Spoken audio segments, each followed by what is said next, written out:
This is Power 102 Digital.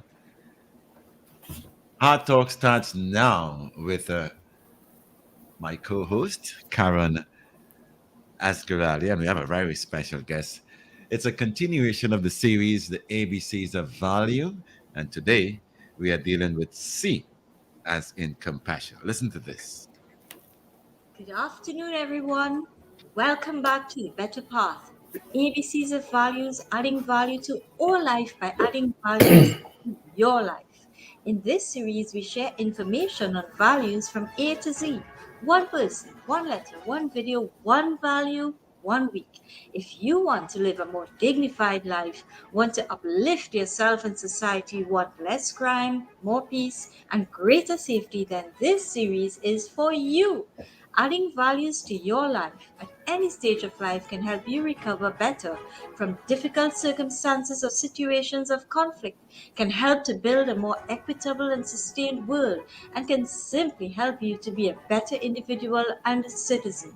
Join in the conversation as Project Red, raising awareness of the ripple effect of gun violence, along with collaborators, talk values on the better path, the ABCs of values, adding value to all life by adding values to your life.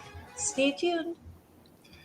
Thank you so very much. That's my co-host, Karen Asgarali. Good afternoon, Karen. I'll allow you to introduce your special guest. Good afternoon, Daddy Mark, and good afternoon to all of our listeners. We have a very special guest, and we'll get straight into him today because we have him only for a short while. So our guest is Pastor Trovel Emmanuel. He is a husband, a father, and a minister for God. He has been in full-time ministry for 11 years, and now he serves as the minister for the Pancolane Church of Christ in San Fernando. He enjoys studying and teaching the Bible, and specifically, he loves teaching people how to study the Bible. I'm so very grateful to have you here this afternoon, Trovel. Welcome. Thank you so much, Ms. Caron, for having me. Thank you so much to the Power Studio for having me on this platform this evening. And of course, thank you to the listeners for tuning in. I appreciate the fact that listeners make this possible. I'm just grateful to be here. Yes, and things don't happen by chance. There's always a bigger hand at play. I think we discussed that when we first met. Yeah. And Definitely. today, Trovel, I'm just going straight into it because of the time, right? But today we are talking values, and we started with A for authenticity, B for beauty, and now we are on C for compassion. And when we think about compassion, well, when I think about compassion, what comes to my mind is the Samaritan story. So I'd like to hand it over to you because you're the expert when it comes to that.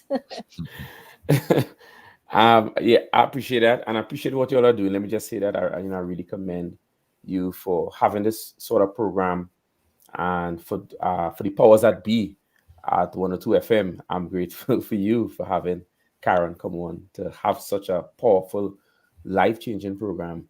And as you explained to me what you're doing, and you said you were on compassion this week, and I thought to myself that the story that you referred to is an absolutely beautiful story that really embodies what compassion really is.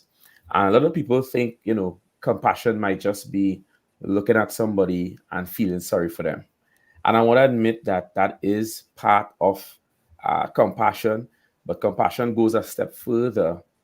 So I'm not just feeling sorry for somebody, but I'm feeling sorry to the point where I am willing and I'm driven to do something about it. And you were talking, well, in the introduction, you were talking about how these things can actually help lift us up, not just as an individual, but as a people, as a nation, and how this can impact society.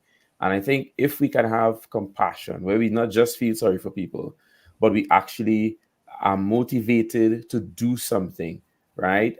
For people, we can go, great places with this. I saw it recently with the response people had towards the hurricane victims, where it wasn't just nice comments and posts on Facebook, but people actually sent their monies. They actually sent water and food, and there were people that actually went across to help. This is what compassion is really about. Yes, I agree with you. Compassion is not just, feeling a feeling. It's feeling combined with action, Yeah. doing something. And you're right. Here in Trinidad, it's so very easy for us to forget the kind of people we have when we hear like 15 murders on the weekend. I mean, that's enough to consume anybody with Yeah. with sadness and lack of hope. But when we hear about things like a hurricane and we see our people rushing forward to do what they can to make sure that we help other people, that is really compassion. So I just want us to touch a little bit about on the Samaritan story, because Yeah. as I said, you are here, you are the expert when it comes to that. So in the Samaritan story, what we had was this man.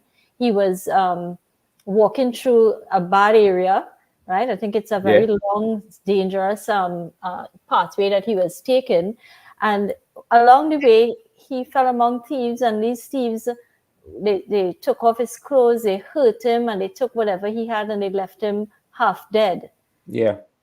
So Uh, tell us a little more about that, please. yeah, and that's a really interesting story. There's so much background to get into, and I'll try not to bore the listeners this evening. I But don't yeah, think he'll do that. it really was a dangerous passage of road that this man found himself on, and so the thieves being on the road there, it wasn't anything strange. But what I found amazing about this story is the Bible tells us that there's a Levite and a priest that passes by, and they did nothing. And what's interesting is that these guys would have lived according to the law of Moses, and there could have been there are places in the law of Moses that would have given them some sort of justification to pass this man straight, because no doubt he was bloodied.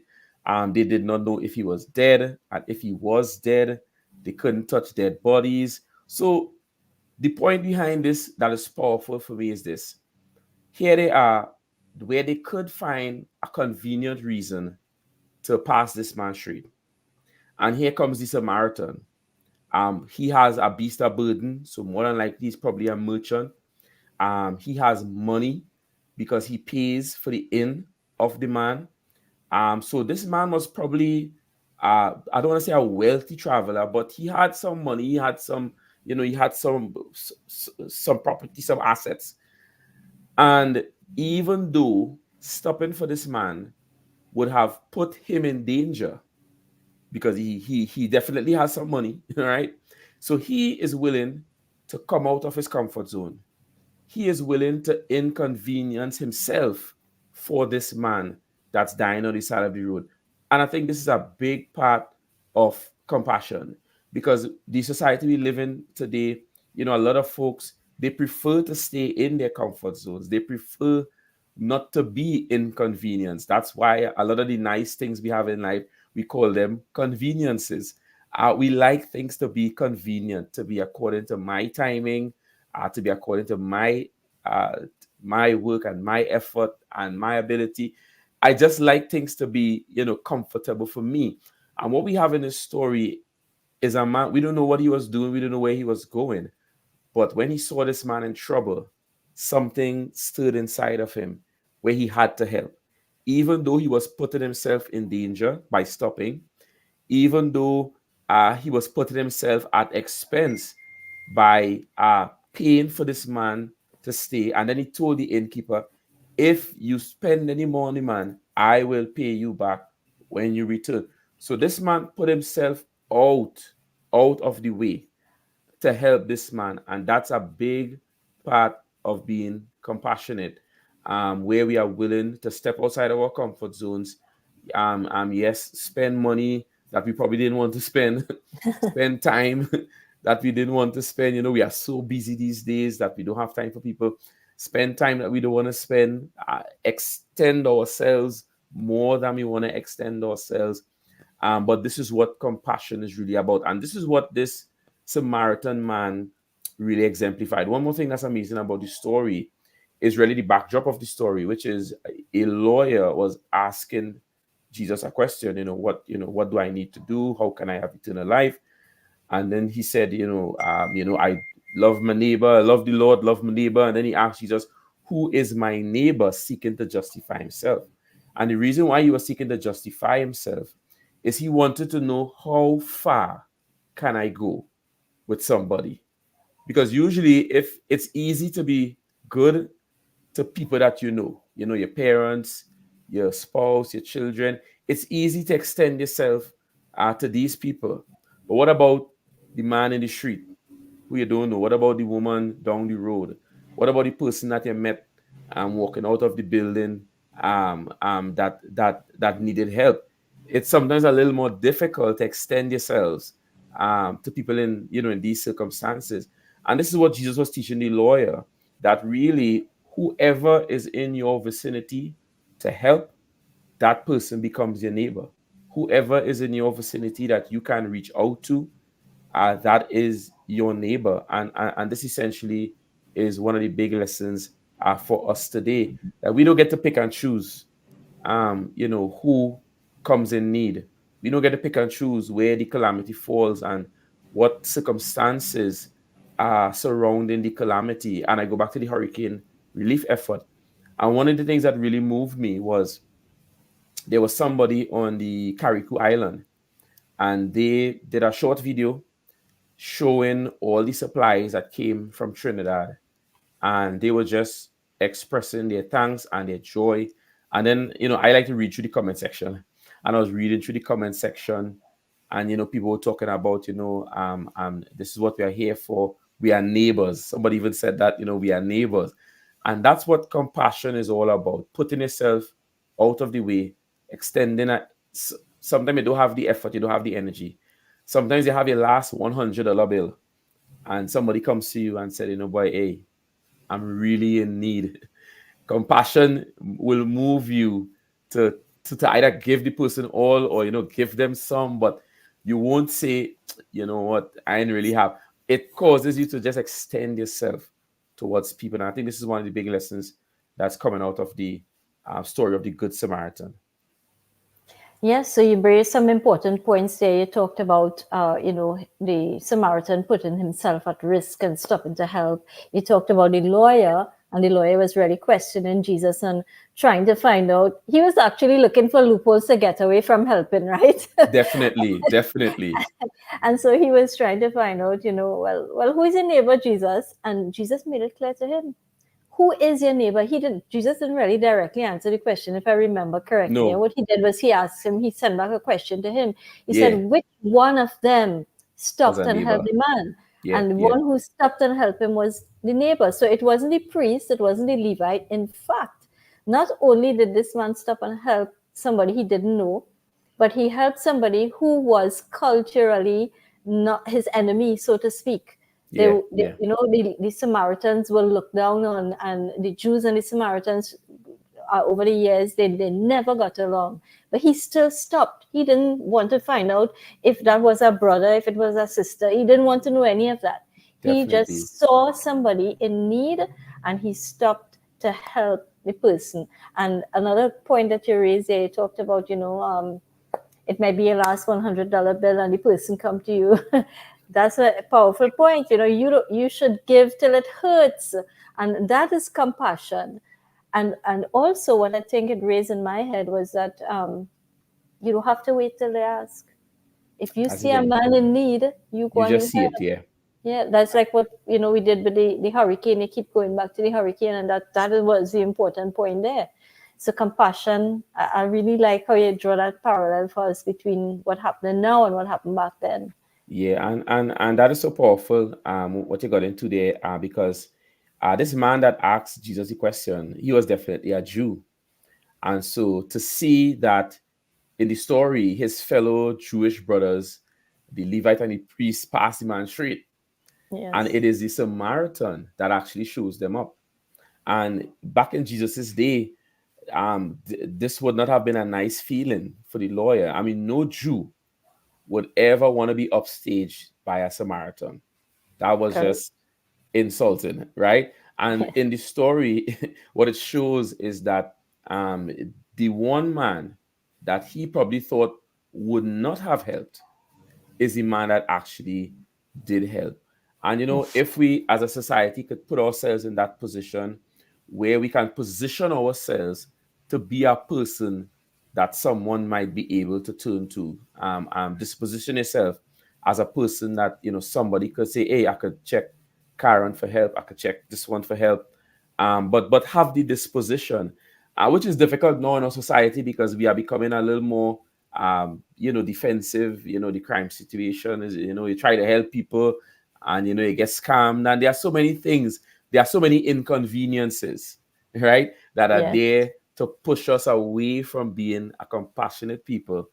But I think what Jesus is calling us to is, in spite of some of these things falling your way, always have the disposition to be ready to help somebody, because you don't know if God might position that person in your life to get that help.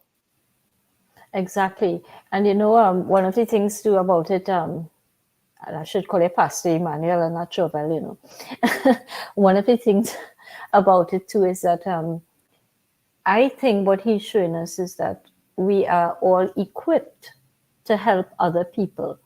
And not only that, I think we are specially equipped to help in certain areas. So in terms of, being afraid because of crime or scamming, and that's a valid concern. And that's why it's important for us to know our purpose and who we are in Christ, so that we know who we are equipped to serve. So if somebody comes to me and asks me for $1 million, I can't help them with that. But if they come to me and ask me for help with, say, writing a book or something along those lines, I can help with that. And so I have to know what I am equipped to help with, and know that God will send things to me that I can, I can have that confidence to lend a compassionate hand to somebody, knowing I am equipped to help in that particular area. Yeah, that is powerful. I remember, I think it's Galatians chapter 6, and that talks about, when you have the opportunity, do good to all men, especially those of the household of faith. And so we have a mandate, as Christians, to help people. And I think even as we look at the life of Jesus helped people. Jesus was on his way to help people and help people while going there. And so we have that example, clearly laid out in scripture that we ought to be that type of people. But that point you made there about being equipped, and that's something I teach all the time. I teach that God has deposited something in everybody. Yes. At least in the church context, God has deposited something in everybody to help build up the kingdom of God. And if I believe that, the only question I need to now ask is, okay, what did God deposit in me? And this is where I could talk to ministers and elders and whatnot, and people experience in the church, to help you find what that giftedness is, what that skill is, and then use it to the glory of God. And God has this strange way. I like to call it strange, but it's not really strange. But God has this way of always putting people in your way, right? Because God helps people, and he uses people. He uses us as instruments to really get into the lives of other people and to help those people find him. I'm almost certain of the response of this man in the story, having known that this stranger just saw him at the side of the road, helped him up, paid all his dues, bandaged him, put oil on him, and even paid down money in case he needed more attention. I'm almost certain after this man would have recovered from this scenario, that this would have changed his life dramatically. And I'm almost certain if he meets somebody later on in his life that needs help, he would not hesitate, right? I mean, I want to believe that, right? And that's how powerful it is. So when God positions somebody to help you out, that that deposit that you got, you could now deposit that into somebody else. Yeah, and I like how you say he didn't go necessarily looking for the person who helped him, but he now could pay it forward to somebody else. Definitely. I really like that. Yes. So it's not just about helping who help you, but just just helping in Just help. general. Yeah, yeah, Yes, that is what compassion is about, having that heart to be able to do and to walk in the footsteps of Jesus. Do as he did and walk in his footsteps through yeah, yeah, compassion. Now, Pastor Emmanuel, I know we have limited time, so yeah. do you have any closing remarks to share with us? Well, one of my closing remarks is sometimes circumstances can really change the way people operate. I've seen people go through, as I mentioned before, like a situation like being scammed by somebody, and they took a position, I'm not gonna help anybody again, and they develop a, this view that everybody's out to get them. My encouragement would be, don't allow the negativity and negative people and negative circumstances change who you are as a person or impact who you could be as a person. Many times, these negative situations can actually help build your character. So don't let it stifle your ability to be compassionate, because God is lining up somebody who needs that compassion from you.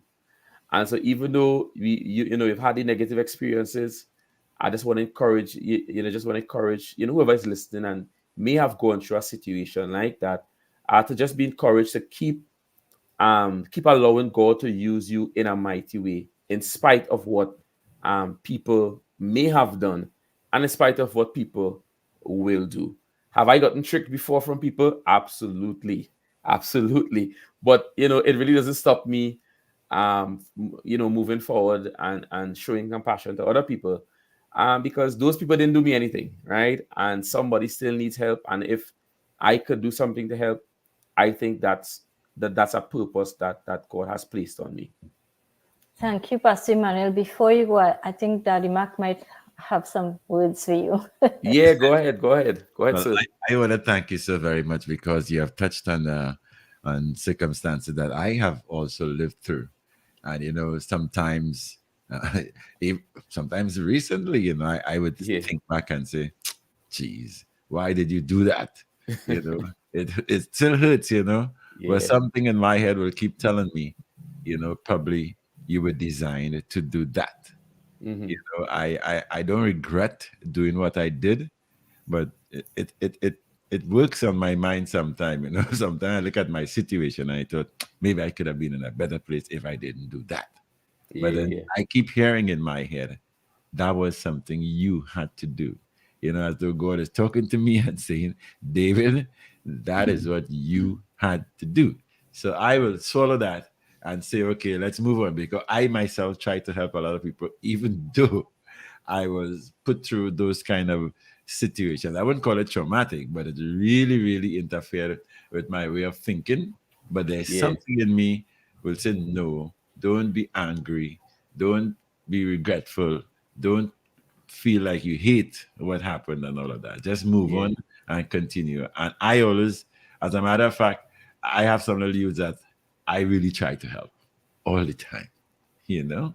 So I want to thank you for that very, very, very inspirational and motivational contribution to the program.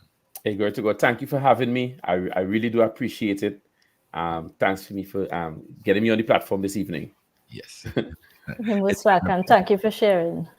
I thank you. So I do have an appointment. I think they have arrived at the office, so I do have to go. okay. Thank you so very much. Thank you so very Okay, much. God bless. Yes. God You bless. too. Carol, that's fantastic. I appreciated everything he said. I can relate to so. How long did I say so? So, Very long. so much of that because, lately I've been, when some people will ask me, David, how you going, boy? I say, well, I'm rolling with the punches. it's, Yeah. I have cliches like that that will just, in a way tell you, well, don't ask me too much of what I'm going through. But it's a narrow winding road, and challenges galore. Yes. You but what I always hear in my head is that you've gone past that challenge. Challenges make you stronger. Challenges um, put you in a mindset where you think about, well, what's next? And then, you might be thinking that today you go to sleep and the next morning, somebody will approach you and say, well, I'm this kind of situation and I need help.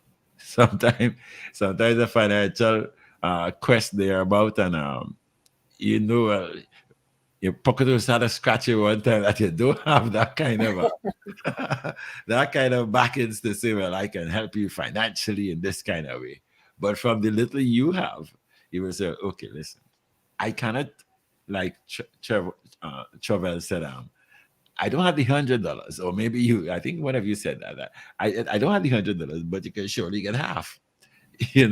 Even though taking away half, I didn't plan to do that at all because I had plans for the 100. Right. But Yes. in instances like that, sometimes I find myself bending into that kind of situation. I have friends, well, I can count them on one hand, who will understand some of the challenges I'm facing also and will reach out. So by reaching out to me, when other people approach me for help, um, that thing in my head comes to me again. That voice will say, a lot of people help you, or these people help you, and it shouldn't take anything for you to help someone. So that's a mantra that I try to live with. That there are times when you need help, and the one or two people, like I said, on my that I can count on one hand, will reach out to me without thinking, and will assist me at the spur of the moment. So I find it within my heart to help. I always tell you about these little boys that I'm very concerned about, the way they live, the conditions under which they live. Their mom ain't well. She's a cancer patient, and it bothers me deeply. Caron, I can't explain how much that bothers me, because I look at them and they operate. Oh my God, I've lost Caron for a while there. But we are discussing the ABCs of values. We are into the letter C, and it's all about compassion. Internet fluctuations have taken away Caron from the program. So I will just chat with you a little bit. Compassion is like an outpouring of feeling to help. It's it's very well minded. It forces you to care, to show affection. You're ready to assist people who are suffering. It's a feeling that arises when you are confronted with others suffering, and a feeling to motivate, to relieve that suffering. It also enables you to understand the feeling and emotions of others. It is also willing to take action. Compassion is that feeling that you are willing to take action to help and alleviate the suffering of people and their discomfort. You know, Described as having a big heart, you know, being selfless in one's actions. You know, we spoke about Karen is back with me. I was just I scribbled down the definition of compassion, and you Yes. wouldn't believe, Karen. I Uh-huh. wrote about 3 pages of that stuff. What? Because I I have lived a life, and I continue to live that life. But that Yes. is a very, very important word. It is even a statement and part of my way of functioning on a daily basis. You You know, know, Daddy Mac, my internet dropped and I missed your definition of compassion. let me see if I can read some for you. I tell you, it's 3 pages I Oh, penned. you wrote a lot. Okay, I thought you shared it already and I missed No, something. no, no, no, no. I can go through it again because I would like to rub it in. Oh, okay. Compassion is being very well minded. It is also an outpouring of the feeling to help. It's like you care, you have that affection for, you're ready to assist people who are suffering. It's also a feeling that arises when you're confronted with others suffering and feeling motivated to relieve that suffering.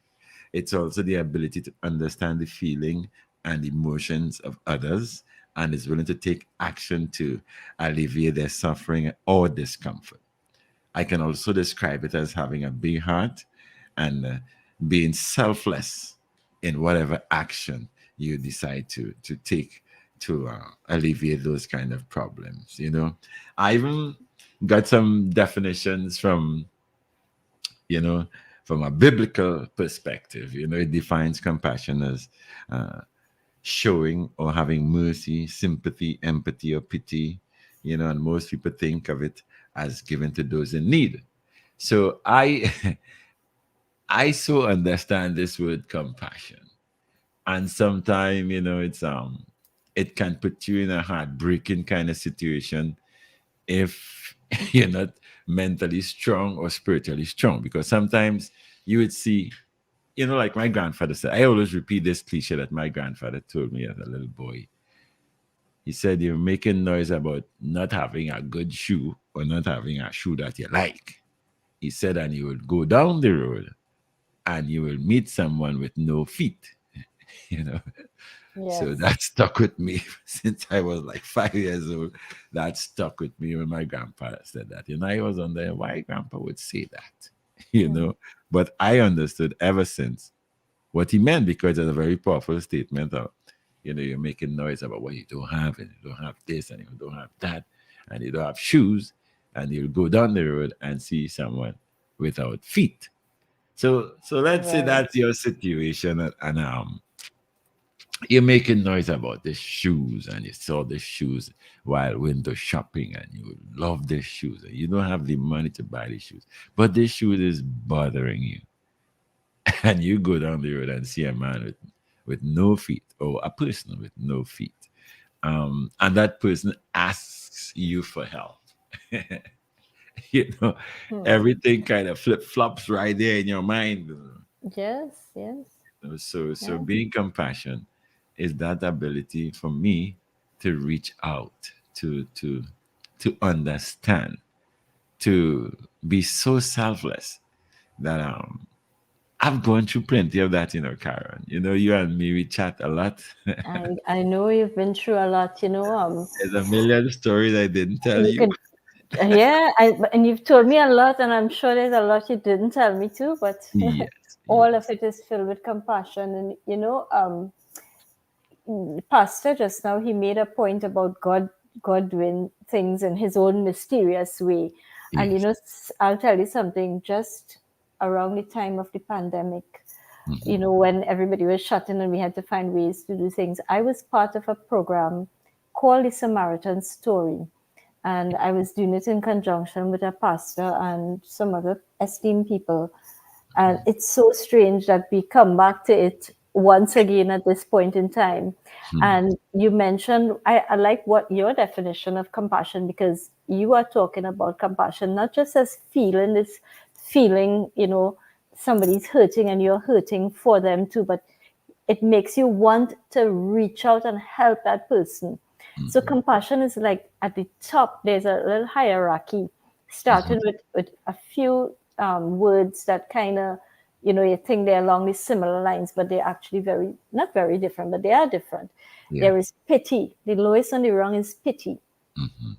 Pity is kind of shallow, superficial way that you respond to somebody else who's suffering. You're kind of feeling sorry for them, but Yes. in a way that makes them feel less than, Mhm. because you kind of sorry for them but glad it wasn't you, that Yes. kind of thing. That's pity. And Mm. then you have sympathy, which comes after pity. So it's pity at the bottom, then you go a little higher to sympathy. And sympathy is where you have that kind of feeling, but it's more genuine. You genuinely care about what's happening to that person, and you feel sorry for them and all that. And then you go higher up to empathy. And a Mhm. lot of people now use that word empathy, and they think the empathy is, the highest in the hierarchy of these feelings. Yeah. And empathy is similar to sympathy, but it goes deeper because now you're not feeling sorry for the person, but you're kind of sitting with the person and feeling sorry along with them. You're Yeah. kind of walking in that person's shoes and feeling the same feelings they're feeling. And that's empathy. And that's very, very important, especially like for mental health and well being and that kind of thing. Yeah. And then there is at the top of it, there is compassion. And the Bible speaks about compassion in so many different ways, but particularly it's exemplified through the life of Christ. Because, you know, what Pastor was mentioning there just now, he talked about Jesus going from one place to the next. Remember, they didn't have cars like us. So he was walking Yeah. from one place to the next Yeah. or taking a boat. And he was going to help people, but along the way he would meet different people and he would help them. For me, one of the biggest, well, I wouldn't say biggest, but one of the things that really stuck with me was that story when he was walking through the crowd and he just felt his energy being drained from him when the woman touched the hem of his garment. Mhm. And it all just kind of flowed through him at that point in time. And I think about that, and that to me shows so much compassion. He asked it, and it could sound as though he was rough when he was asking, "Who touched my garment?" I Yeah. mean, there were people all around you. Everybody, everybody was touching, but he Mhm. knew that that one person touched him with such faith that she was able to heal because of that faith she had, and all she needed to do was touch the hem of his garment, Yeah. and that blessing flowed through him, and he felt it leaving him, and he wanted to know. So it wasn't a, you know, he actually felt people's need, and he was able to do things to help those people. Mhm. And that there to me is the height of compassion. And even in his suffering on the cross, you know, he was able to find it in his heart to forgive or to ask for forgiveness for one of the thieves who was also on a cross Mhm. right next to him. Hmm. So, I mean, if that is not compassion, really, what is, What is? That's you right. know? Yes. I think would you like to play the video? Yes. Let me Yeah, put it up for you. Yes. yeah, Okay. thanks.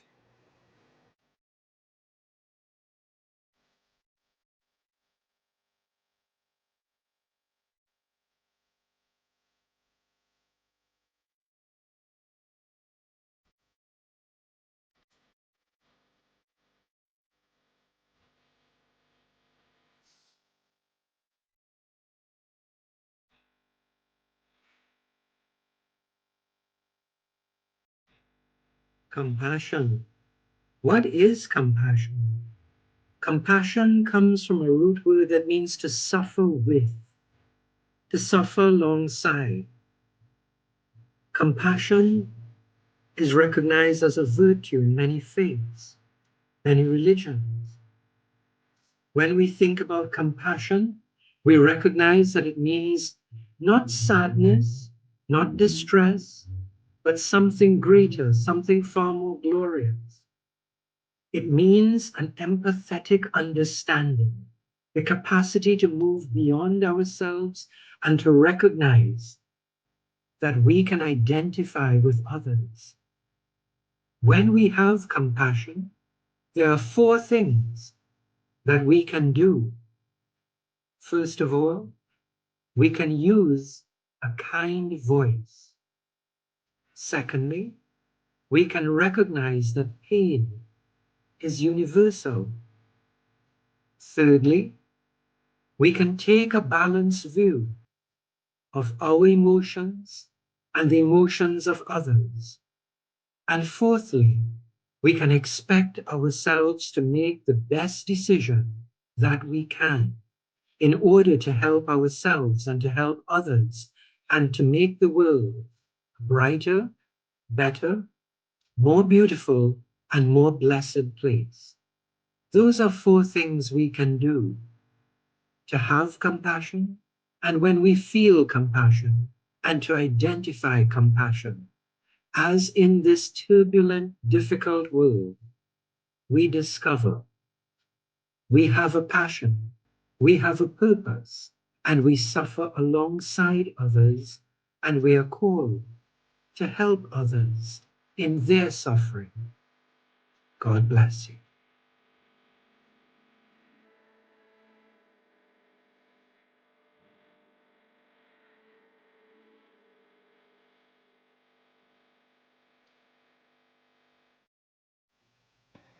Wow.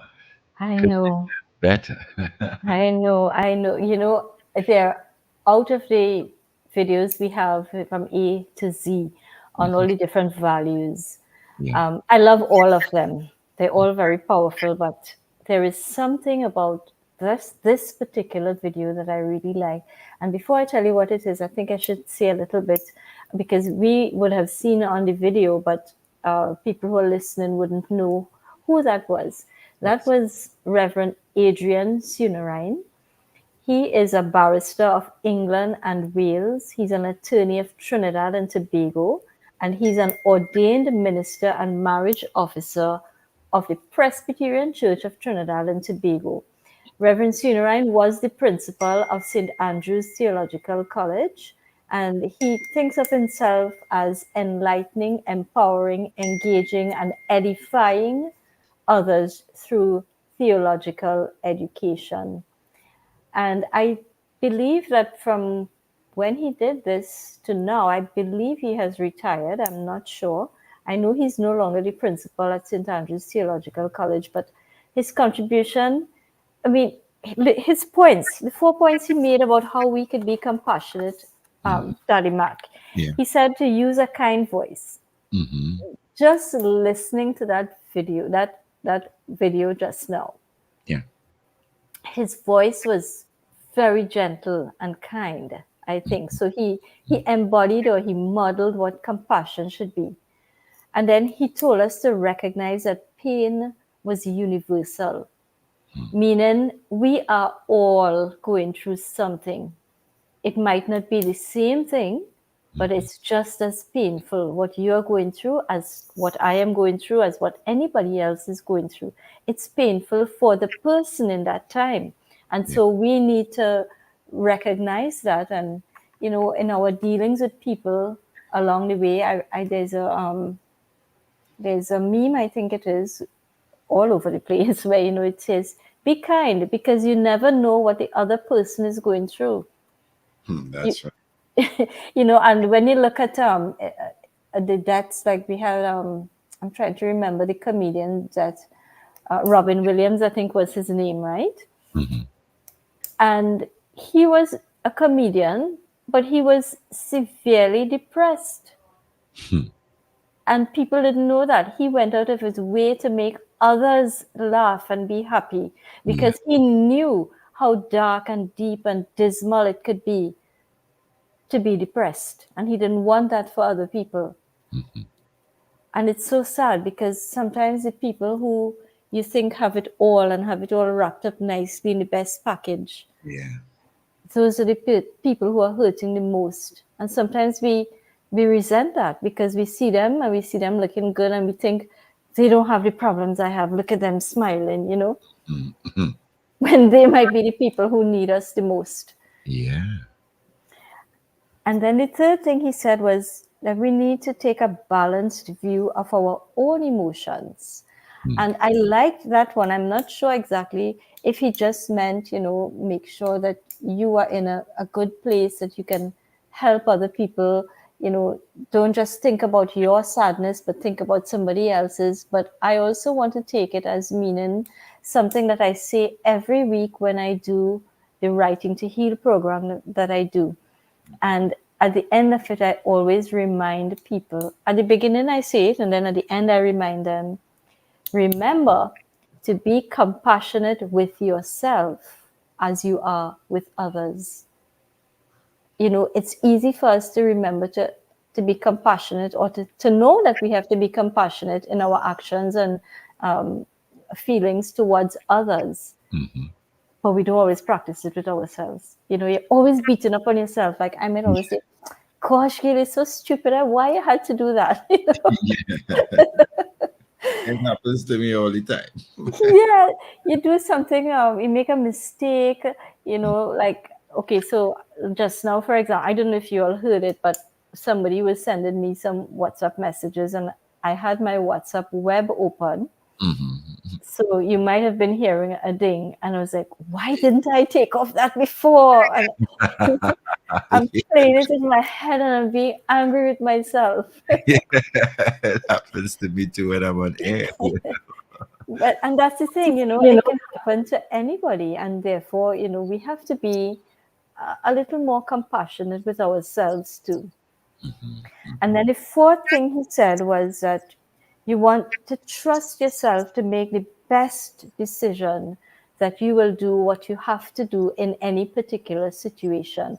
And I think it comes back to what Pastor and I were talking about at the beginning, where he was talking about knowing your purpose, right? And therefore, if you know your purpose, you know your skills, you know your resources, and you know the situations in which you are best suited to help. And therefore, you can just go ahead and help. Yes. Yes. And so I found that was one of the reasons I really, really liked this particular video. He really did a comprehensive take on compassion. Yes. I know I told you also that I was going to talk about some NGOs, people, because when you talk about compassion, as we said, it's love in action. Yes. It's about loving, especially those who don't have others to love them. Because it's so easy for us to love the people around us. Like I've grown to love Daddy Mac because he's so kind, so helpful, and he's always helpful. He's always talking about those. But Daddy Mac, I'm getting feedback on my end very Yes. loud. I don't know why it suddenly started to happen. I don't know. Let me make sure. Slow down my volume a little and see if it will help a Okay, it little. sounds better. It sounds better now. Yeah. So you're always talking about those three little boys who you help. Mm-hmm. And I see that as such a powerful example of compassion in action, because I think one of the boys or two of the boys might be your grandchildren, but Yeah, some are not your grandchildren, they're not your relatives. that's right. And you see them as having a need, and you see that you are equipped. You have the resources and the skills and the knowledge and the wisdom to help those young children. And Mm-hmm. you don't keep it to yourself, you actually reach out and help them. Yes, I do. So if that is not compassion, tell me what is. And I always feel like I want to do more, but like you said, based on the resources you have, that's that's as far as you can go until your resources probably improve, or you have more outreach.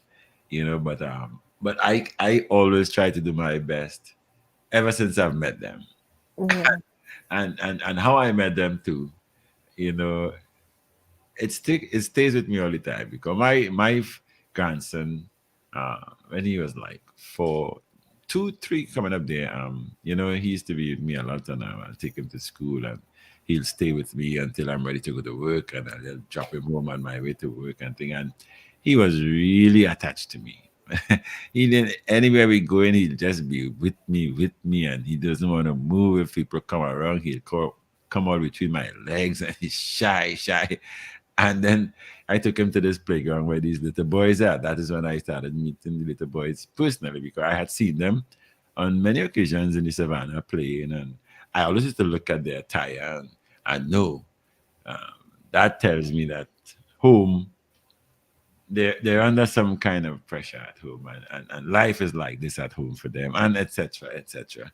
So, but what happened now? The smallest of them was just like 2 years older than Zuri, my grandson. So, he started to play with Zuri.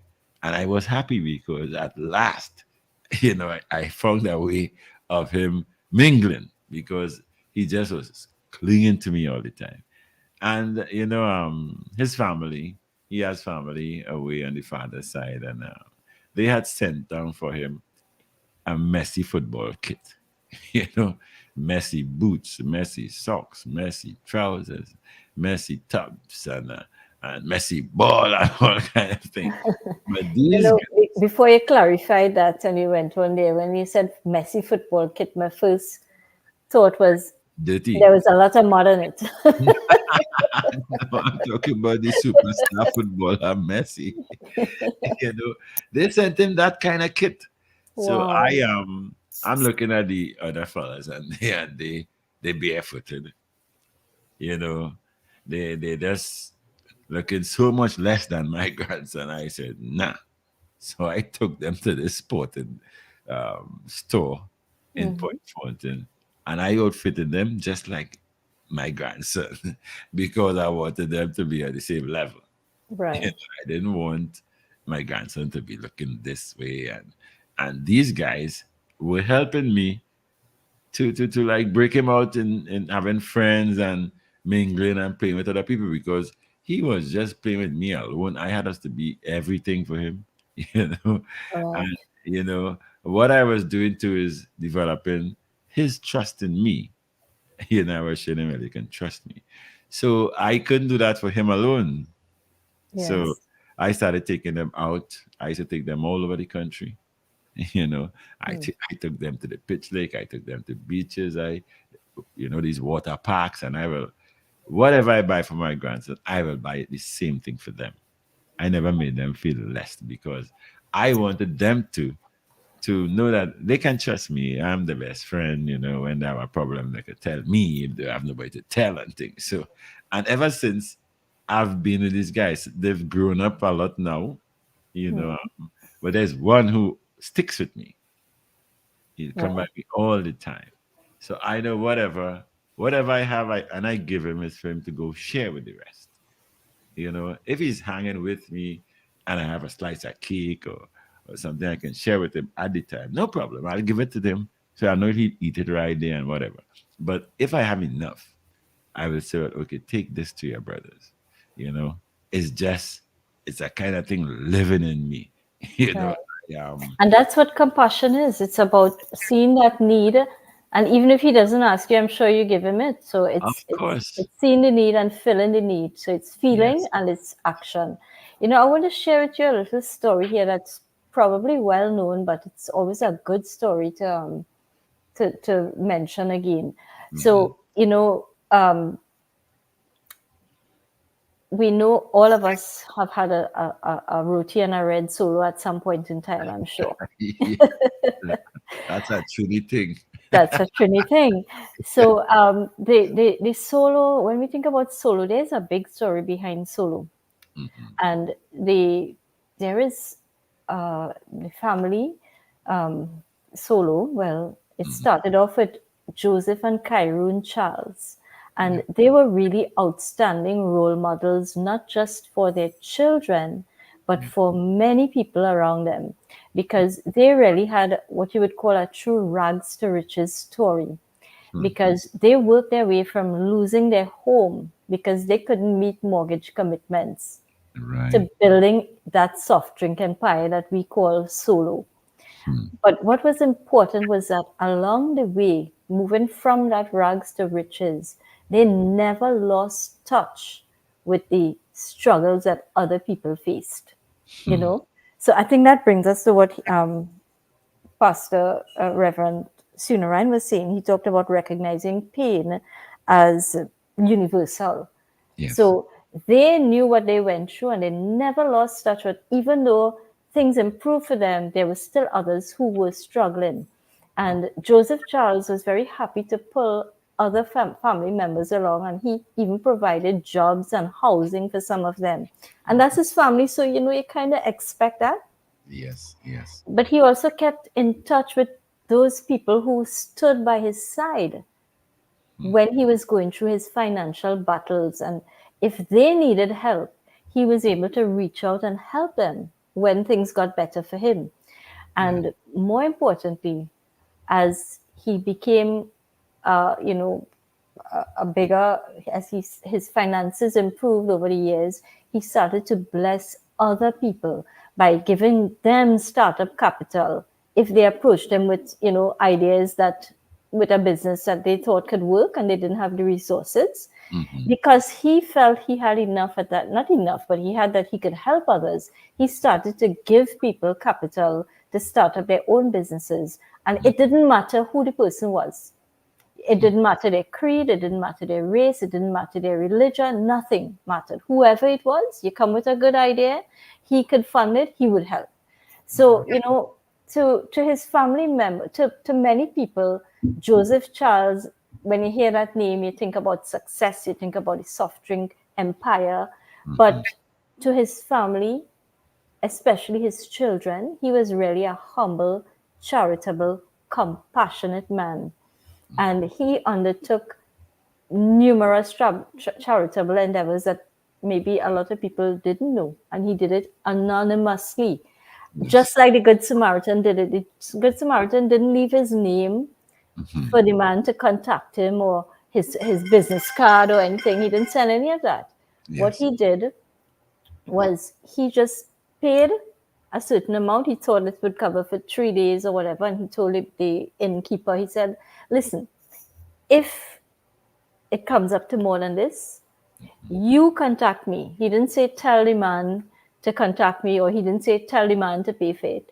He said, Yes. you contact me and I will pay whatever extra that is needed to look after this man, but make sure he's looked after.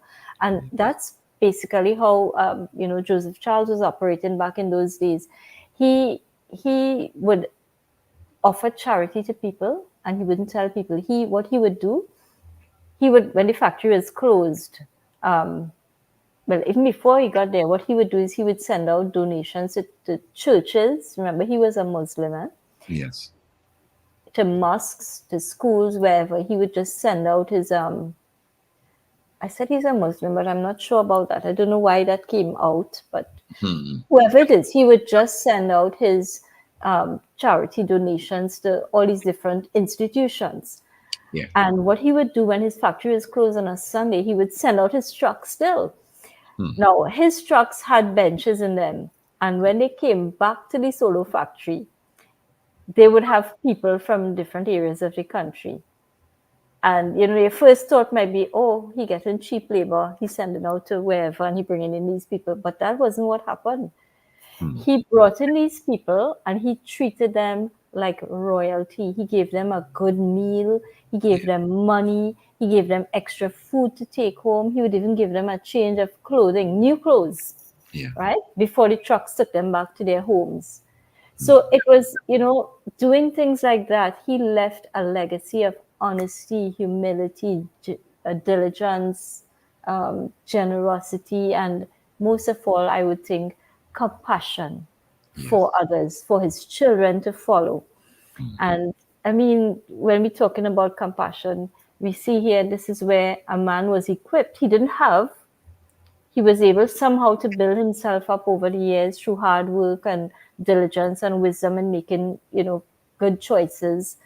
And once he established himself, he looked back. He looked at the people behind him and he looked to see who he could help. He didn't wait for people to, in some cases he did, but he didn't always wait for people to come to him to ask for help. He reached out and he sought out people who needed help and he gave them that help. And why I wanted to mention that is to show how by adopting the value of compassion, you can change yourself, right? Because there you are doing something good for others, and that feeling you get. Look at you when you talk about helping those young boys. I can hear the pride and joy in your voice. The fulfillment that your life has because of them. So when you do an act of compassion, when you act compassionately to others, even if you do it to yourself, you'll feel that kind of joy. It's a joy that I think almost nothing else could give you that kind of joy. Exactly. But more than that, Daddy Mark, when he acted like that, it's an example to show you that in acting compassionately or in adopting the value of compassion, what you're doing is you're setting a very clear example for other people around you. to one, to see how to act, two, you are pulling them up or lifting them to a different level so that you have them thinking the way that you're thinking. So rather than have them thinking negatively, you have them thinking positively on the search for who else can I help? You know, who else can I lift? And you were talking earlier about going through all these different things, and I'm not remembering it, so I'm telling you now. The thought that came through my mind when you were talking about that was, "Yet still I rise." Another quotation, you know. Yeah. Coming back to Joseph Charles and Solo, so he did all of this compassionate work in addition to being a businessman, an astute businessman, Mm. right? But in doing that, his example was so powerful that one, I think his children, one of them took over. We all know about Ken Charles and Solo, and we know Yes. about Mr. Solo and Hmm. the boat. But what we don't know, I guess many people may not know, is that his daughter, along with other family members, having seen the way their father acted, right, they developed their own charitable organization that operates now, and it's called Sponsoring Wings of Hope. Oh. And the name Sponsoring Wings of Hope tells us that what they do is they sponsor young people, starting them from primary school, they take them all the way to secondary school, and if possible, they sponsor them through tertiary education as well. Hmm. Now, isn't that wonderful? That's fantastic. Yes. And what they do is they go into the areas, the least serviced areas, so to put it. You know, there's Mhm. some areas that always get help. And I'm talking about geographical areas, you know, Yes. locations, some Yes. places that you're accustomed with them getting help because their need is so blatant. Hmm. But there are other places in the countrysides where their need is probably just as urgent or maybe even more urgent. Yeah. Yeah. And they seek out places like that. They go to the schools, they go to schools directly and search for families that need that kind of help. And Right. based on the recommendations from principals and teachers, then they conduct investigations because it comes back to what Pastor Emmanuel was sharing with us. We live in a time where there's so much scam and crime, and Hmm. people, you can't trust as much as you would like to. So Yes. what they do is they conduct investigations on each family. They make sure that the families are really in the state of need that they claim to be in. Hmm.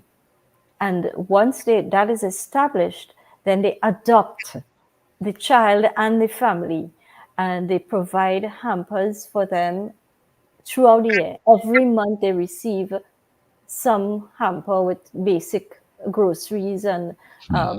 toiletries, and they even try to throw in good things at times. When I Yeah. say good things, I mean special gifts, different things that you wouldn't normally get.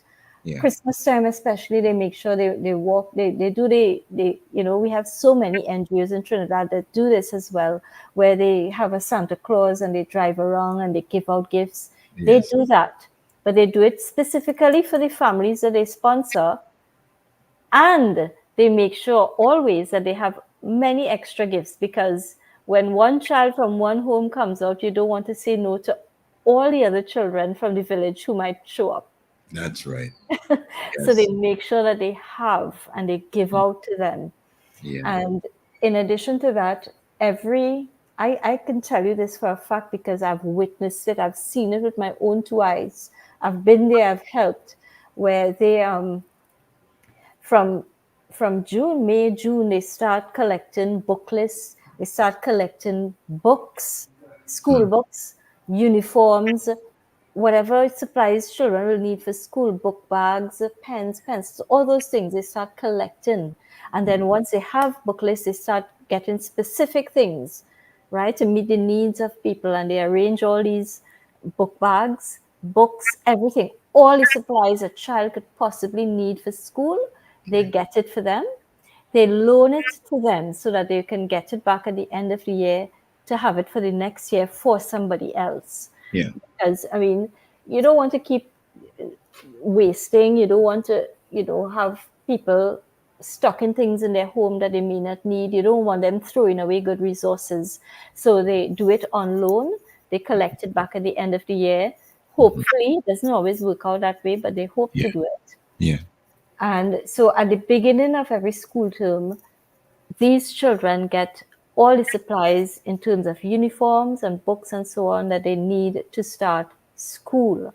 Yes.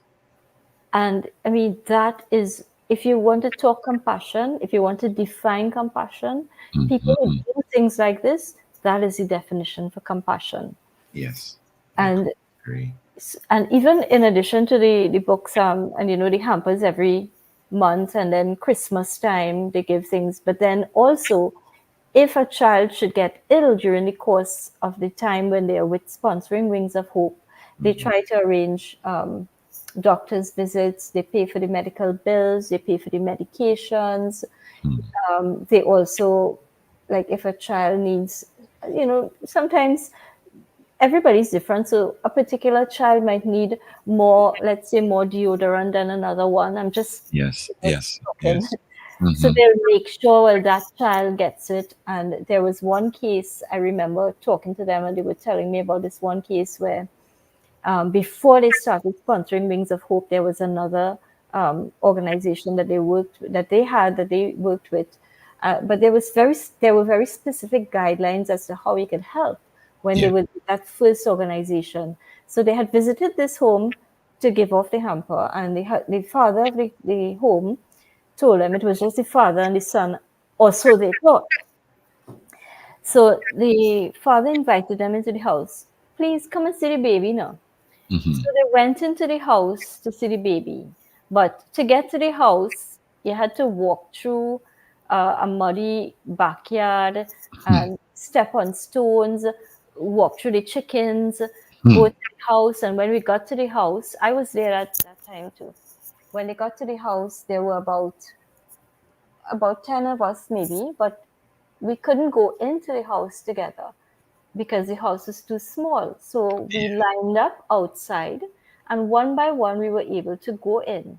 And when the first person came out, the person was wiping their face. Hmm.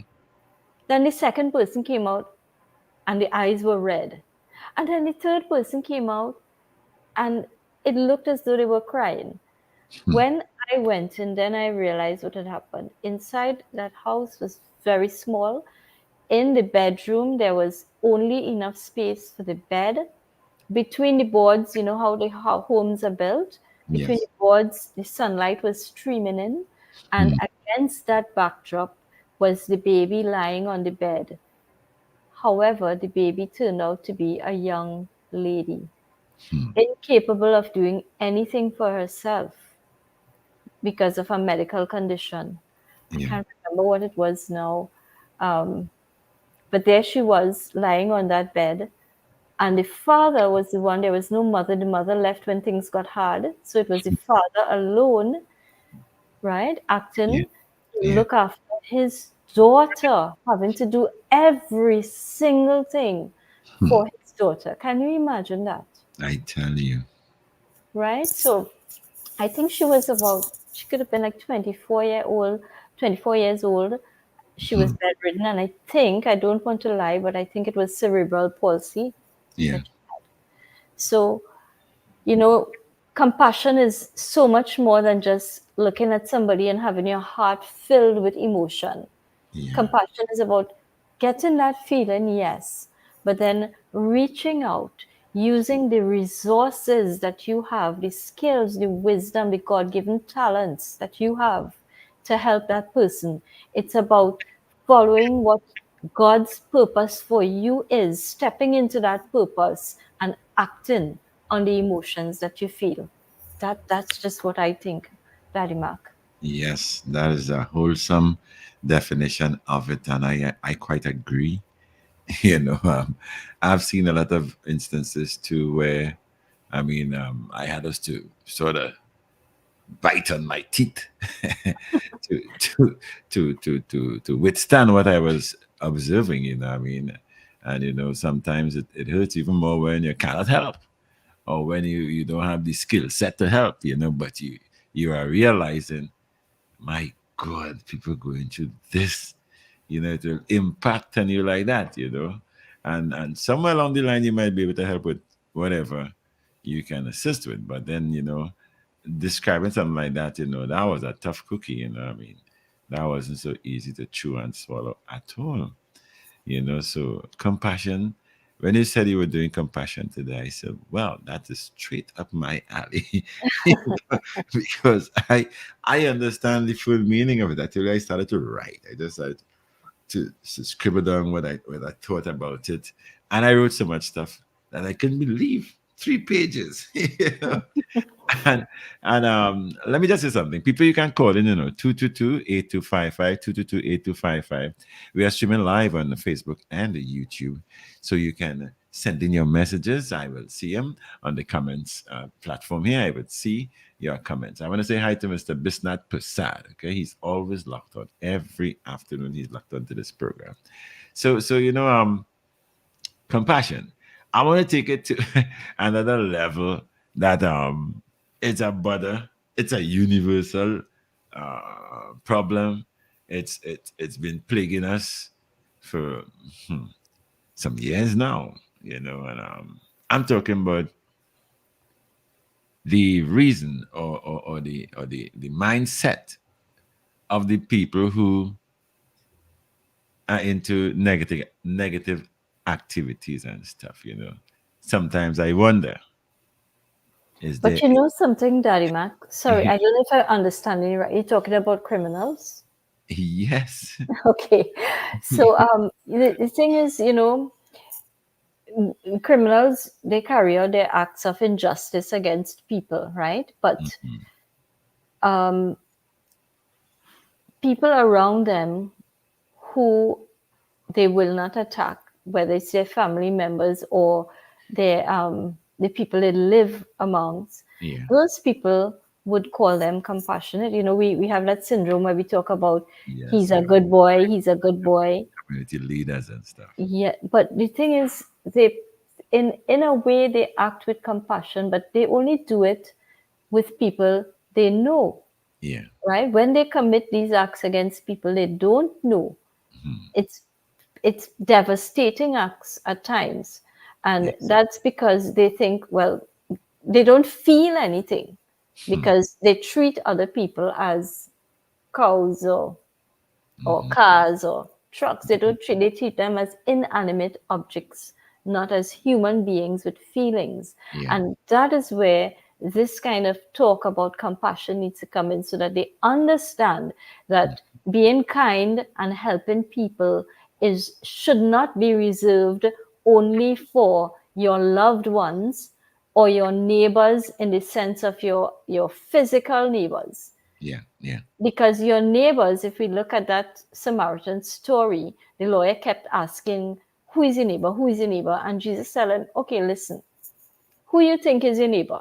Is it the man who passes straight, or is it the man who stopped and helped? Yeah. So your neighbor doesn't have to be somebody you know. It That's doesn't have to be somebody who lives next to you. It doesn't have to be somebody who believes the same thing you believe. It doesn't have to be somebody with the same type of hair that you have, or the same complexion that you have, yes. or the same job that you have, Mhm. or the same qualifications. Your neighbor is the person who will help you, and you personally need to be a neighbor to others. And when I say that, I mean to any others, regardless of who they are or what they believe in. Yes. Yes, I truly believe in that. So I was thinking maybe um school syllabus should be it should be part of that curriculum. I think it should now be a topic or a subject matter that they must try to rub it into them from preschool. I'm not even saying primary school, from preschool. And I don't know if that will help alleviate that kind of madness that is going on now, because we hear these stories all the time, you know. I remember during the SOE that the UNC led government had put into place. I remember, well, I had a pass because you know, media people, we get passes and things for SOE and stuff, and I ended up in KFC, downtown KFC, and I was just killing time because I work nights, you know, so there was nothing to go home. I had no transportation at the time, so I decided to hang out in KFC. And while I was there, the seating accommodation behind me were an elderly, two senior people then, one older than the other, but the conversation that was going on is about the rude boys in their area. They stayed there because what I understood is that it was a regular thing that they do to stay there, SOE or not. You know, and the reason for that is that, you know, them boys shooting up the place, and you know, I can't have curtains in my house. I have to sleep on the floor, not on my bed, because bullets flying like this and that and the other. And one of them was saying that if the police makes a raid, you know, the grandmother of one on one of the houses in particular they were talking about, the grandmother, whoever it is, the police is looking for, if it's a gun the person have, the grandmother, she was in a wheelchair and they will let her sit on the gun. You know, so when the police comes in now, the police will say, "Oh, Granny, we need to move you. You know, we searching for this and searching for that." But they're moving Granny along, but Granny is sitting on the gun. You know, so Hmm. that was very upsetting for the lady because she find Granny shouldn't do this. But it comes back to what you were saying, that there are some areas where the depression is so deep. You know, survival is such a struggle for some people. The area is so neglected that some of these guys will turn to that kind of life. And in return, it's that kind of Robin Hood kind of thing, you know what I mean? Yeah. In return, they will come home and bring home the booty. And they will share. There are some children that'll help go to school and, you know, stuff like that. Hmm. So they show the compassion, like you said, within that immediate environment that they live in. And, you know, where they'll call the turf and stuff. But outside of that, you know, it's a different ballgame. There's no compassion. That's You know? right. So I don't know. I'm hearing all kind of people coming out, and more people are. There are more vociferous these days than before. You know, you're hearing the people who control the businesses, the people who are into commerce, and people who are entrepreneurs that are bothered by the spurge of crime and the spiking of it and stuff. And they are coming out now and saying, well, I'm hearing, first of all, they're upset that the people in charge, the people who are in authoritative positions, are Hmm. not really coming together. They're supposed to want a finger pointing, which is true. We see that all the time on television, and we read it in the papers and all of that, what they are saying, and why they're not meeting and all kind of thing. So they are showing that kind of concern.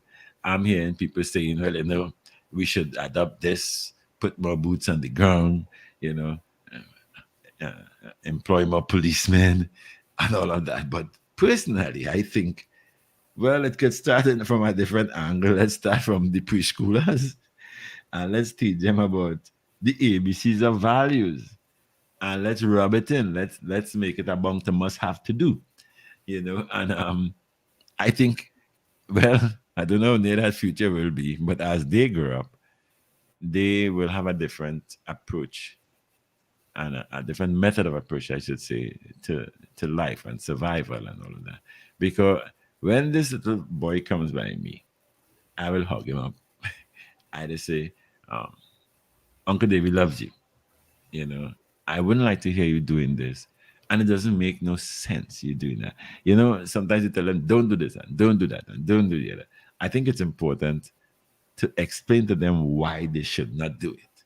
You know, and I try along those lines. So I think a level of compassion should be within the people who have the the wherewithal, if I should say it like that, to assist. You know, we said that the villagers raise a child. Well, a lot of people in the village now are scared of that. You know, so you Yeah. hardly see that now.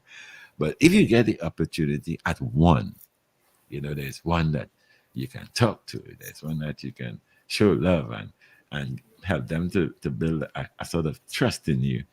I think that is one of the main ways of putting a damper on this set of negativity and criminal activities that is bothering everybody. But you're correct. All we could do is start with those in our sphere of influence, people around us, one by one.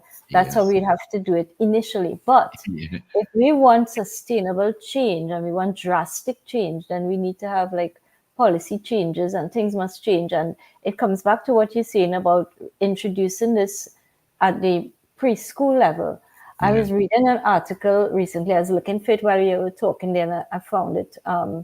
Where they were interviewing, I think it's Mr. Caron, in terms of what happened with these 15 people killed over this weekend. Yeah. Yeah. Yes, he's the chairman of the Confederation of Regional Businesses. His name is Mr. Vivek Charan. Yeah. And he is saying that, it's not just about having a police presence. He's saying that our problem, big part of the problem with crime, with this kind of murderous crime that we're seeing all over the country now, where blood is just bleeding onto our headlines every single day. He is saying that it's unrealistic for us to expect the police to be everywhere. Mhm. And I just want to read. Is it okay if I read a little piece from Yes. the article? Yes. You can go ahead.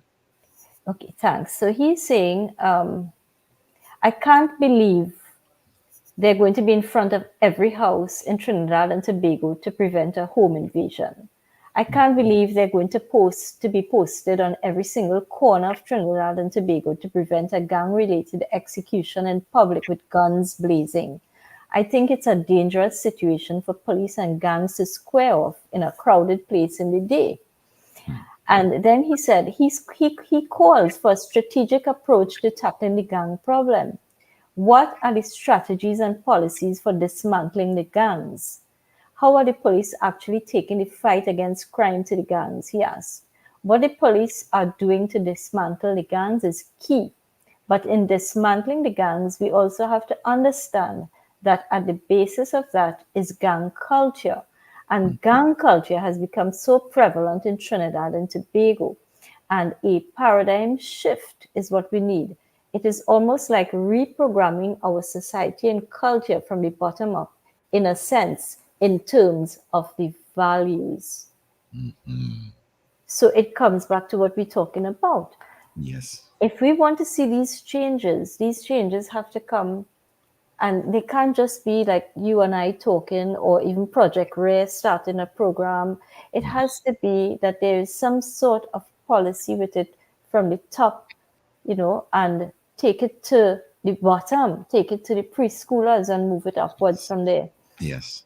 And, we said this before on this program. I don't believe that values education is only for it's going to work best for the young people and with the young people. Mhm. But I believe that even elders need to be exposed to it all the Exactly. Exactly. time because we can't educate them if we don't know it ourselves. That's right. You invited people to call in and talk just now, and I wish people would call in and share examples of Mhm. compassion in their areas, because Dalimak, there's so many pockets of people doing compassionate things. And Yeah. if we could get all these things out in the open, and we can find a way somehow to take this to the legislative bodies and get them to take action and make changes. I know it's going to take long, but Mhm. we have to get these things going, and we have to get them going now. It's already too late. Yes. It's already too late, but we can't wait any longer. We have to keep trying and getting it into public, into the policies. Hmm. I firmly believe that myself because I don't think the the, the confrontational aspect of it will kill the whole culture of gang culture and all of that. At the time, a few bodies might fall, but that doesn't say that will be a deterrent. Actually, it's just like putting a band-aid on a wound and Yes, expecting it to stop to yes. heal. It's not going to. Like Yes. for example, when I received my injury, right? They just kind of gathered everything, stitched it up, whatever. Hmm. But even though they did that every single day for the next couple of weeks, they had to be cleaning that, taking out dead flesh, taking out whatever shrapnel, whatever. And they had to do that every day until it was clean. Otherwise, it would become infected. And that's Exactly. the same thing that happens in our society. If we don't take the time every single day to do social debridement, I want to call it, where Hmm. we take out the negative things, the dirty things, the bad things, and replace it with something good, Yeah. then we are not going to effect change that is sustainable. I know. I see it every day. I hear about it. I read about it. Sometimes when I go on my phone, because I'm on a lot of different chats, sometimes it bothers my spirit that every time I open up my phone, I'm seeing a body on the ground and blood. I will start to delete like I'm mad. Sometimes I don't follow up the story. I will hear people talk about it. I'll be listening to the news and stuff and hearing about it. And when I see it on my phone, I will just delete because I think it's overbearing, it's overwhelming, and there must be some way that we can approach. And I think that is the only way if we can encourage youth. And like you said, there are some big people. No, there are some big people who are moving around with the toting, as they say. That, Yes. that's the cultural. Emotional baggage. Yeah. Like they have vendettas. Hmm. And those are the kind of people it's difficult to get around to. And when it comes to getting around to them to understand something, something has to happen to them or against them or not in their favor. And then they understand some of these values we are trying to get people to understand. Because, to me and you, it might be simple. To a lot of people who are crying out now, yes, we need that and we need that. Because I was listening to the news and the people in Mango Rose, that's an area right in Southeast Port of Spain there, they were crying out about the violence that is taking place in the area. No, it's overwhelming now. So they are crying out now. So if in all these areas the people come to a decision, well, listen, enough is enough.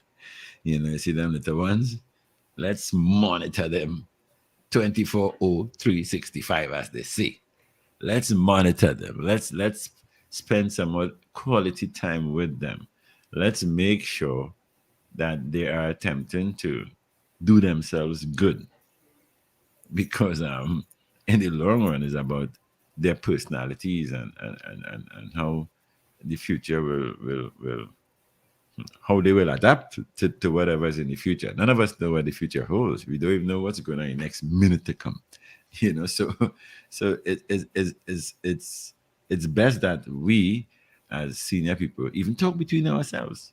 Maybe we should, because there are some people when you listen to them, they sound very ignorant, and like you said, toting baggages. It's difficult to work around that person. But you can't give up hope because if we can get themselves, those kind of senior people or adults, I mean, not put say senior to make it sound like old people, but adults, if we can in some way get them to understand, listen, how much longer are we going to go through this? And we can get them to understand. I think it will be a game changer. Yes, and you're talking about that, and I remember this morning I was reading something too, where the president recently launched a program. I think they call it the President's Pan Camp. Camp. Yes. Yes. Yes. And she was making some I really liked her statement. She was talking about how, you know, we all talking about this hopelessness and all that. She said, but this is an example Hmm. where, you know, we can have hope Yes. by offering things like this. She's saying that people need to work with this. I'm trying to remember how she said it. To set up a panyard model, I think was how she said. Yes. Yes. A Panyard model. That's Panyard model. And she, you know, how she put it, I found it was so beautiful. I'm looking for it even while I'm speaking to you. yeah. Because she said, I just want, I'll read this again too, because it's just too good, you know, to not talk about it. Yeah. She said that it, you know, it was a cause for tremendous hope setting up that pan model, Hmm. that pan camp. And why she said that is because the model of the Panyard model Hmm. provided by the steel band movement in its preparation for panorama, the Yes. discipline and the structure that the Panyard brings into the lives of young people each year Yeah. in the lead up to Carnival. The Hmm. exposure to the transformative and healing power of the music of steel pan, the Yes. wisdom and the life lessons taught them by their role models. You see, all the important things we're talking about all the time. And Yes. the composure and self control that mastery of the instrument require. All of these combine to provide us with one of the most powerful tools for societal change available anywhere in the world. So the Yes. idea is you want to bring things to the people that will empower them Hmm. so that they feel good about themselves, they have a purpose, Yeah. and therefore things like compassion will become secondary to their nature, will be, you know, part of their nature, Yes. and they will, it's something they will just automatically do. They will want to do it. Hmm. You know, my in the year 2000, you know, well, I used to be this hotshot DJ kind of thing, right? You know, I know, I know, yeah, and let me just make a plug for you right here, right now. Just keep your thought if you don't mind. yeah, um, Daddy Mac, your story will be told in a book that will be released soon, where we will find out all about your DJing skills and all kind of other things that you bring to the table. you're making me blush though. No, don't blush. So people listen, you hear and look out for that book, Hot Cocoa on a Rainy Day, 10 plus 1 stories from visionaries like Daddy Mac. Karen, I love you so much. You know, to tickle my spirits. Yeah, but I wish we could tickle our listeners' spirits and get them to Yes, just to call call in, it. even if there is something they don't like about the show, if they want us Yeah, to yeah, add something, you know, just give us some feedback so that we know what direction to go in or if to stay in the direction we are in. And yes. we'd really appreciate that. Even Well, if it's just to say good evening too, but to call yes. in and say it to us. You know, when the show is over, my phone will start to go beep, beep, beep, beep, beep, all the time. People calling me to say how much they appreciated this show and all of that because I am bent on keeping it going. You know, it's A to Z, and we're just at C, so we Yes. have a long way to go. But what I was going to tell you is that in 2000 I get to realize that local artists and stuff were not enjoying the benefits of what we call royalties of their intellectual arts, all right? Be it calypso, steel band, or whatever. So I decided to go total local. And I stayed on that that way of playing music, especially on the radio, because I wanted to tell a story that if we get the young people or people on the whole, from youth to adult life, to listen to calypso, to get involved with the steel pan, to get involved with the different aspects of our culture, especially where the musical aspect is concerned. I used to always say that there'll be a damp on crime because you know now I'm hearing people saying, you see the music them young people listening, all of that influencing their behavior. You know, Right.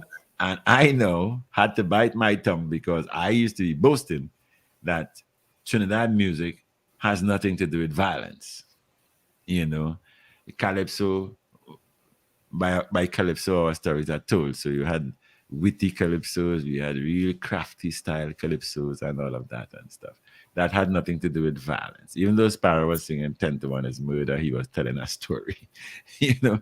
But the influence of music is very important. And I've been saying it a long time ago that just like the president who is saying, so much can be had, or we can enjoy, or it's good for the nation if we have people, you know, getting into steel band and stuff. Because back in the days, I mean, even the pan camp tells about the history of pan, and the history of pan will tell you there were times there were bajons, as they call them, and they had pan clashes and all of that.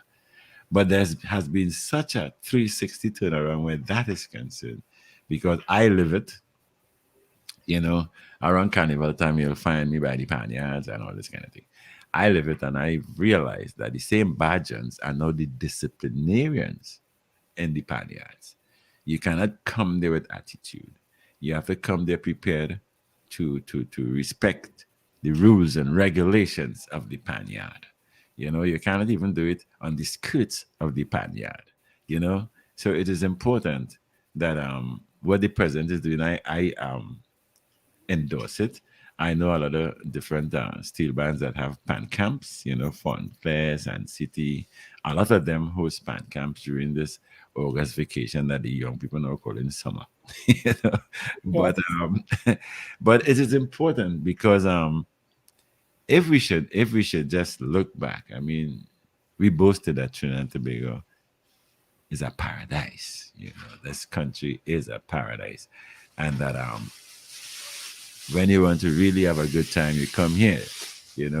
Olatunji had a calypso this year that says he's the inventor. It referred to Trinbagonians as the inventor of fete and niceness and all of that.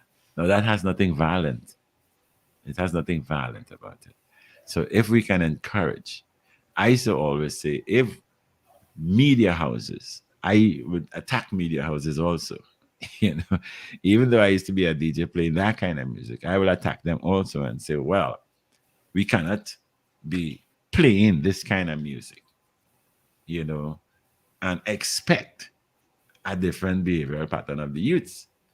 You can't be playing music that has immoral lyrics and violent lyrics and stuff, and expect them to behave in a certain kind of way that will be accepted. I don't see that happening. So when I tell you I had to bite my tongue because I used to be boasting that Trinity music don't have that. And Right. over the last few years, to my great surprise, there was an initiation of Trinity bad music. Now, the Yes. Trinity bad music now is Mm-hmm. the youths in these depressed areas, these hotspot, as they call them, quote and unquote hotspot areas, that are telling their stories of what's going on inside the hotspots. I mean, I do like to go along with that kind of music and the presentation of that kind of music, Right. but you know, it has that impact on the way the young people think, Mm-hmm. and I think music programmers should look at that very capital V, capital E, capital R, capital Y, very, very seriously about the influences Mm-hmm. that this kind of music could create within the minds of the young people. Yes. So I tend to call what I do "We Music, We Culture" is a tagline or that came from a radio station I used to work with. It's now defunct, but I thought Yes. it was so important to keep that tagline: "We Music, We Culture," Mm-hmm. because I always say that we music and we culture as Trinbagonian should never ever have that kind of violent slant. Yes, and it should only be uplifting, That's uplifting, that's whatever it is. Not promoting anything that is negative, not only violence, but but negative. nothing negative. Yes, I But then challenge. again, violence isn't only physical, so you correct violence. You have Yeah. abuse, you have word violence, you have all kinds of violence. Yes. So I am. I try my best to say those things. Like sometimes I might say, okay, let's say there isn't any talk show, or I have a free period, or let's say on a Tuesday I cannot get the kind of guests I want to come on the program. I say, okay, today it's an experience of the Moody Mac. I will go into a musical style of playing music that will tell you a story from the first song. If it's a 2 hour program, from the first song to the last song, if you follow my style of play, I am telling you a story from the first song to the very last song. No, When you're that's done, it seems as though you read a book or you looked at a movie, and I try to indicate to people who are playing music that we should adapt to this kind of method of playing music if we are to help kind of eradicate this couch of that kind of influence that yes. we call negative. So I have a passion about that, and you could become in front of it. No, I've seen it even like with our program too. Remember when you start, your music is always aligned with whatever we're talking about for the day, and you can tell a story from it. Yeah. Before I'm looking at the time, and before we end, I just wanted to tell you that to remind everyone that we started with A, authenticity. We Yeah. went to B for beauty. Yes. Today we looked at C for compassion, and next time, it may not be next week, it may be the following week. Yes. But whenever next we meet, we'll be looking at D for determination, and I am going to try my best to get our guest will be the person who did the video, and that's a young lawyer. I actually taught him. Well, I don't think I taught him, but he would have been in school when I was still teaching. He's a young lawyer. He has become an author now, and he's a podcast host. He does a whole lot of things. Very determined young man. Yes. His name is Colin Denoon. So he is something we can look forward to in the next week or next 2 weeks. Great. I look forward to that. Yes. I try to have it every other week. Whatever I try to do, I try to fit it in because I'm committed to Yes, I appreciate that to so what I much. call Music We Culture. Well, on the Hard Talk segment, it's really Triniting, Yes. TRINITING. So through that offering, if I should call it that, I try to keep it positive. I try to keep it entertaining. I try to make it take away worries and tribulations. Sometimes I'll be attacking the authorities with my calypso and thing too. Yes. To start the program today, I know you when you logged on, you heard part of it. Stalin did a song and he left us with such a quality song. Yes. Yes. That's a very powerful song. And it had everything to do with compassion. He was talking about I'm not sure if this is the right one I have in mind, but I jotted down a few things. Be grateful, be strong. Life has ups and downs. He was talking about that. Yes. And then the other one, I really like that. I didn't know who sang that one. I think you mentioned Merchant. Yes. Hearts come together, understanding life in harmony. Yes. That's it. That was a good one too. So you understand why calypsos are stories at all. Yes. And I tell the nice stories.